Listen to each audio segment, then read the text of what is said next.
Arkadaşlar hello. Deməli bildiyiniz kimi mən tarixi kursla yanaşı özüm də evdə oxuyuram. Kursda keçəndə mənim üçün daha rahat olsun və ikinci dəfə təkrar olsun deyə. Artıq Anar İsayevin bilirsiniz ki bu kitabını almışdım ki buradan başlayacağım. Hər günə bir mövzu və 3 gündür başlamışam və 3-cü mövzudayam. Bugün 3-cü mövzunun qeydlərini çıxaram gördüyünüz kimi. Az qalmışam. 3-cü mövzuda bilmirəm bilirsiniz ya bilmirsiniz, ilk tayfa birlikləri və erkən dövlətlərdir. Artıq burada 2 dənə erkən dövlət qalıb ki, onların da qeydini çıxarıram və dərs bitir. Ondan sonra da dərsi bir də oxuyacağam, ümumi və yekunlaşdıracağam. İnşallah ki, bu öyrəndiklərimi bir gün müəllim mənə kursda sual cavab eləyəcək. Nəticələr necə olduğunu sizlə bir yerdə də bölüşəcəm.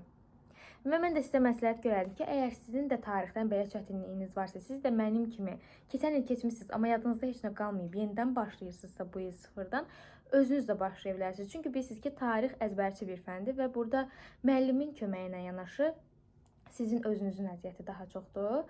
Yəni buradan özünüz daha çox oxumalısınız əslində. Öz səyiniz daha çoxdur.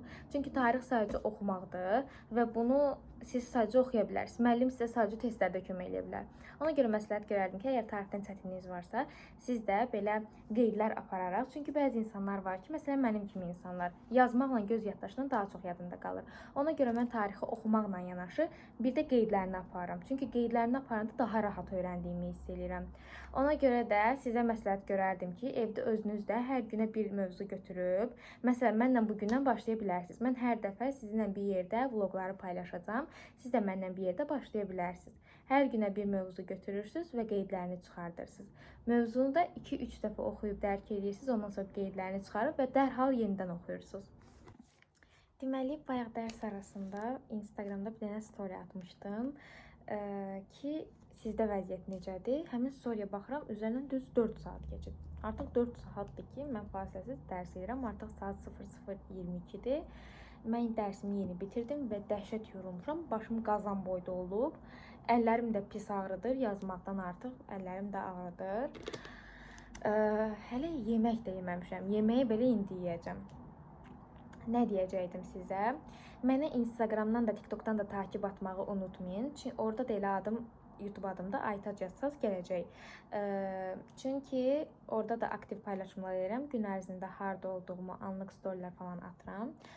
Və dərs haqqında motivasiya dolu storylər paylaşıram sizin üçün. Oradan da takib atmağı unutmayaq zəhmət olmasa. Qarşınıza hədəf qoymusunuzsa, ona çatmaq üçün çalışın. Əsla geri çəkilməyin. Saat gecdə olacaq, gecdə yatacaqsınız, tez duracaqsınız. Amma unutmayın ki, çətinlik müvəqqətidir. Əziyyət çəkdiyiniz bir şeyə sonunda çatacaqsınız. Əgər bir şeyə əziyyət çəkib çatmamısınızsa, deməli o sizin əziyyətinizin bəhrəsi deyil və deməli o sizin olmalı deyil. Amma əziyyət çəkmisinizsə, deməli siz onu ciddən haqq etmişsiniz.